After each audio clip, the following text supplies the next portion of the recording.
السلام عليكم جماعة. أنا قناتي بتحاول تجيب المشاكل اللي بتحصل في الشوارع أو كده أو كده، وبنحاول نحلها بشكل أسري، لأن انتوا عيلتي طبعا أكيد.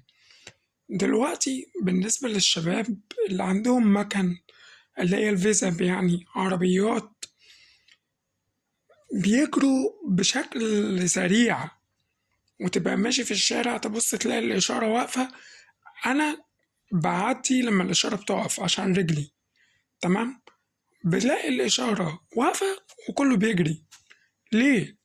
حاول تحط نفسك في الموقف ده، أو تحط عيالك في الموقف ده، أو تحط ست كبيرة قاعدة في الموقف ده. هتحس اللي بيحصل. اسمع مني، حاول إن أنت تمشي صح. شكرا. السلام عليكم.